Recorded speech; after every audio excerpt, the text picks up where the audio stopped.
कभी सोचा है आप हर रोज़ आंखें बंद करते हैं, चुपचाप बैठते हैं, लेकिन क्या सच में भीतर कुछ बदलता है?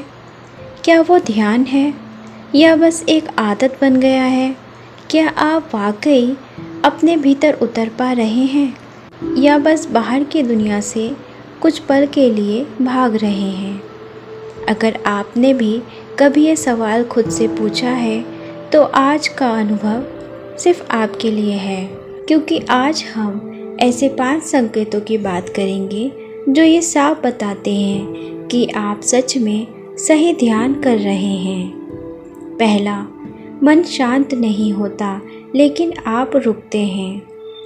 सही ध्यान का मतलब ये नहीं कि आपका मन बिल्कुल चुप हो जाए। मन तो अपनी प्रकृति से चंचल है, विचारों की नदी है, लेकिन जब आप उस उफनती नदी के किनारे बैठ जाते हैं और उसे बस बहता हुआ देखते हैं तो आप ध्यान की राह पर हैं।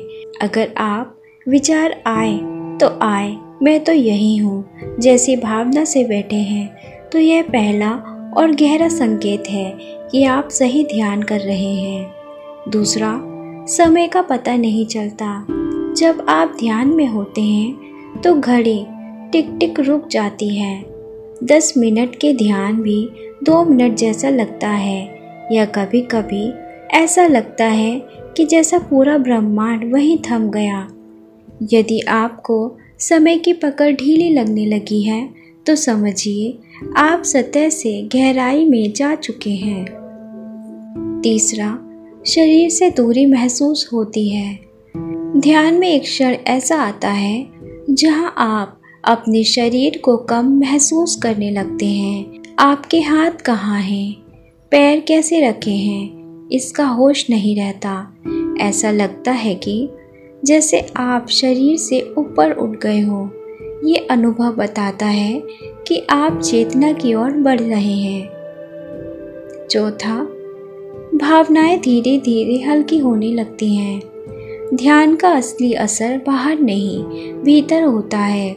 अगर आप महसूस करें कि आपकी नाराज़गी, दुख, डर सब थोड़ा थोड़ा हल्का हो रहा है और आपको किसी चीज़ की इतनी परवाह नहीं रही जितनी पहले थी, तो ये उस अंतर यात्रा की निशानी है जो ध्यान ही दे सकता है। आप ध्यान से उठने के बाद भी शांत रहते हैं। ध्यान करना एक बात है, ध्यान से उठकर भी उस शांति को बनाए रखना ये असली कला है। अगर आपकी सुबह की ध्यान साधना आपके पूरे दिन की ऊर्जा में बदल देती है तो आप सिर्फ ध्यान नहीं कर रहे, आप ध्यान जी रहे हैं। ध्यान कोई लक्ष्य नहीं है, ये तो एक रास्ता है भीतर की ओर जाने का, खुद से मिलने का। अगर इन 5 में से कोई एक भी अनुभूति आप में जाग रही है तो रुकिए मत। ये वही राह है जो आपको ईश्वर से जोड़ेगी, आपकी स्वयं से मिलवाएगी। जब आप सही ध्यान करते हैं तो धीरे धीरे ध्यान ही आपको करने लगता है। अब आंखें बंद करो और चलो फिर से उस मौन की ओर जहाँ सब कुछ है और फिर भी कुछ नहीं।